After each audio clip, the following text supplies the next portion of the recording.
আসসালামু আলাইকুম আরহামতুল্লাহি ওয়াবারাকাতুহ। আপডেট 25 এ সবাইকে জানাচ্ছি অনেক অনেক শুভেচ্ছা ও মোবারকবাদ। প্রিয় দর্শক, আজকে কথা বলবো লালমনিরহাট ২ তথা কালীগঞ্জ আদিতবাড়ি আসনের ইসলামী আন্দোলন বাংলাদেশ মনোনীত এমপি প্রার্থী মুফতি মাহফুজুর রহমান ভাই। ওনার সাথে আজকে কথা বলবো লালমনিরহাট ২ আসন নিয়ে, ওনার চিন্তা ভাবনা এবং উনি সুচিন্তিত মতামত নিব আমরা। সেই শর্তে সবাই সাথে থাকবেন এবং অবশ্যই আমাদের এই ভিডিওটি সর্বত্র ছড়িয়ে দিবেন, যাতে করে আমাদের এই লালমনিরহাট ২ কালীগঞ্জ আদিতবাড়ি আসনের প্রতিটি ভোটারদের কাছে আমাদের এই ভিডিও বার্তা চলে যায় তাদের কাছে। প্রিয় দর্শক, সবাইকে ভিডিওটি কন্টিনিউ করার জন্য অগ্রিম ধন্যবাদ জানাচ্ছি। আসসালামু আলাইকুম রহমতুল্লাহ। ওয়ালাইকুম আসসালাম রাহমাতুল্লাহি ওয়া বারাকাতুহু। মোহতারাম, কেমন আছেন? জি আলহামদুলিল্লাহ, আপনি কেমন আছেন? আলহামদুলিল্লাহ, আমি অনেক ভালো আছি। আপনার কাছে চলে যাব। আপনাকে আমি কয়েকটি প্রশ্ন করব বর্তমান রাজনৈতিক কে কেন্দ্র করে লালমনিরহাট ২। আপনাকে প্রথম প্রশ্ন করতে চাচ্ছি, লালমনিরহাট ২ কালীগঞ্জ আদিতবাড়ি আসনের বর্তমান সবচেয়ে বড় সমস্যা কোনটি বলে মনে করেন আপনি?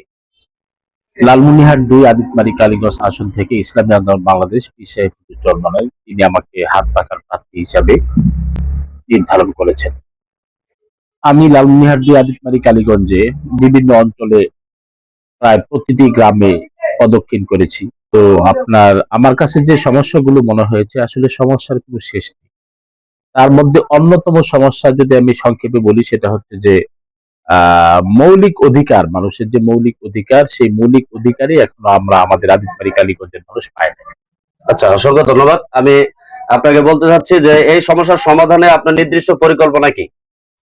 নির্দিষ্ট পরিকল্পনা হচ্ছে, আপনার এই সমস্যাগুলো আসলে সমাধানটা তখনই হবে যখন এই ব্যাপারে আমরা আমরা মানে এই মৌলিক সমস্যাগুলো মানুষ কেন সমস্যার সমাধান হচ্ছে না, এর কারণ হচ্ছে যে আমাদের দুর্নীতির কারণে আজকে আপনার এই সমস্যাগুলো সমাধান হচ্ছে না।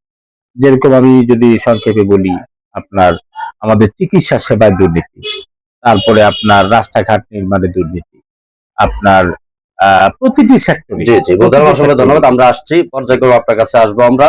তো ৩ নম্বরে আপনাকে যে প্রশ্নটি করতে চাচ্ছি সেটা হলো রাস্তাঘাট, স্বাস্থ্য ও শিক্ষার মান উন্নয়নে আপনার ভবিষ্যৎ পরিকল্পনা কি? আমি বলছি যে আসলে এই দুর্নীতিটা যদি আমরা বন্ধ করতে পারি, তাহলে প্রতিটি সেক্টরে উন্নয়ন করা সম্ভব। আজকে দেখেন, আমাদের রাস্তাঘাটের যে দুর্নীতিগুলো হয়, আপনার ১০০ কোটি টাকার বাজেটে কাজ হয় ৫ কোটি ১০ কোটি টাকা, আর বাকি টাকাগুলো বিভিন্ন নেতারা খেয়ে ফেলে। এই যে এইগুলো যদি আমরা বন্ধ না করতে পারি, এই চুরিটা যদি আমরা বন্ধ না করতে পারি, তাহলে আসলে উন্নয়ন দুষ্কর। আর যদি আমরা ১০০ কোটি টাকার ১০০ কোটি টাকাই কাজে লাগাতে পারি, তাহলে ইনশাল্লাহ দেখবেন যে রাস্তা তৈরি হবে, সেই রাস্তা ১০০ বছরে কিছু হবে। ঠিক আছে, সেজন্য আমি বলতে চাই যে চিকিৎসা খাতের কথা আপনি বললেন, চিকিৎসা খাতেও দুর্নীতি আমরা দেখেছি যে আমাদের আদিতবাড়ি কালীগঞ্জের ২টা স্বাস্থ্য কমপ্লেক্স, হ্যাঁ, একটা হলো আদিতবাড়ি আর একটা কালীগঞ্জ। ২টি স্বাস্থ্য কমপ্লেক্সে আসলে আপনার চিকিৎসার নামে যেটা করা হয়, শুধুমাত্র যে কোনো রোগের জন্য যাবেন, দেখবেন যে একই ধরনের ট্যাবলেট দিয়ে দেয়, প্যারাসিটামল, লাফা, এগুলো দিয়ে দেয়। এর চেয়ে ভালো কোনো ওষুধ আমাদের আদিতবাড়ি কালীগঞ্জের ভাগ্যে জোটে না। এগুলো সমাধানের জন্য আমাদের আসলে বড় পরিকল্পনা নেওয়া উচিত। বিশেষ করে দুর্নীতির ক্ষেত্রে আমাদের ইসলামী আন্দোলন বাংলাদেশ পীর সাহেব হুজুর চরমনাই তিনি জিরো টলারেন্সের ঘোষণা দিয়েছেন। আমরাও সেটা বলছি যে আল্লাহ তাআলা যদি আমাকে কবুল করে, তাহলে এই দুর্নীতির ব্যাপারে সর্বোচ্চ ভূমিকা আমি পালন করব। দুর্নীতির বিরুদ্ধে একদম জিরো টলারেন্সের অবস্থানে আমি থাকবো। অসংখ্য ধন্যবাদ। আসলে আমাদের সময় সংক্ষেপ।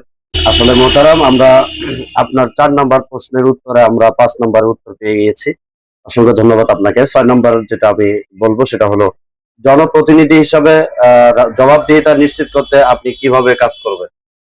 দেখেন, আল্লাহ রাব্বুল আলামিন তিনি যদি আমাকে কবুল করেন, আমাকে যদি জাতীয় নির্বাচনে বিজয়ী করেন, তাহলে আমার যে পরিকল্পনা সেটা হচ্ছে যে আপনারা জানেন ইসলামী আন্দোলন এমন একটা সংগঠন, যেই সংগঠনের যাবতীয় কর্মকাণ্ড, যাবতীয় কার্যক্রম পরিচালনা করেন আমাদের সাধারণ জনগণ এবং নেতৃবৃন্দ।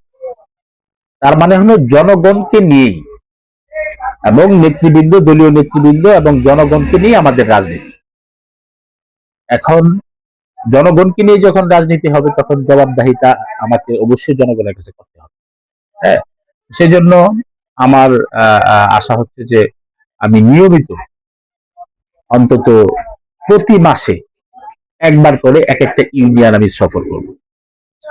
16টা ইউনিয়ন, হ্যাঁ 16টা ইউনিয়ন চেষ্টা করব প্রতি মাসে প্রতিটি ইউনিয়ন সফর করা, এবং আমাদের যে আমরা একসাথে বসবো বিভিন্ন ইউনিয়নে, যে সেখানে শোনার পরে সেটা কিভাবে সমাধান দেওয়া যায় সে ব্যাপারে আমি আন্তরিকভাবে চেষ্টা করব। আমার কথা হলো, আমাদের একটা কথা বলা হয় মাটি ও মানুষের নেতা। জি মাটি ও মানুষের নেতা তো ভাই ওই ঢাকায় 20 তলার উপর বসে থাকবে না, তাই না? জি জি। মাটি ও মানুষের নেতার মানেই হলো তাকে যদি তুমি মাটিতে বসাও সে মাটিতে বসবে, যদি তাকে 20 তলায় বসাও 20 তলায় বসবে, এসি রুমে বসাও সেখানেও বসবে। আবার যদি বলো যে না সে জনগণের সাথে মিশে কাজ করবে সেটাও করবে, এটাকে বলা হয় মাটি ও মানুষের নেতা। কিন্তু আপনি এলাকায় যাবেন না, সব সময় সেই এসি রুমে বসে থাকবেন, আপনি আবার কিসের মাটি ও মানুষের নেতা? আমার কথা হলো আমাদেরকে বলা হয় মাটি ও মানুষের নেতা। সেজন্য আল্লাহ রহমতে আমি জনগণের সাথে আসি, থাকবো, সর্বদাই তাদের সাথে লেগে থাকবো, তাদের যাবতীয় সমস্যার সমাধানের জন্য সর্বোচ্চ চেষ্টা করবো। জি। অসংখ্য ধন্যবাদ আপনাকে। প্রিয় দর্শক, আমরা এতক্ষণ কথা বলেছি ইসলামী আন্দোলন বাংলাদেশ মনোনীত লালমনিরহাট 2 আসনের এমপি প্রার্থী মুফতি মাহফুজুর রহমানের সাথে। প্রিয় দর্শক, আপনাদের ভিডিওটি কেমন লেগেছে অবশ্যই সুচিন্তিত মতামত আমাদের কমেন্ট সেকশনে জানিয়ে বাধিত করবেন। এতক্ষণ ছিলাম বান্দা মনিরুজ্জামান খাদিমি, আপডেট 25। আল্লাহ হাফেজ।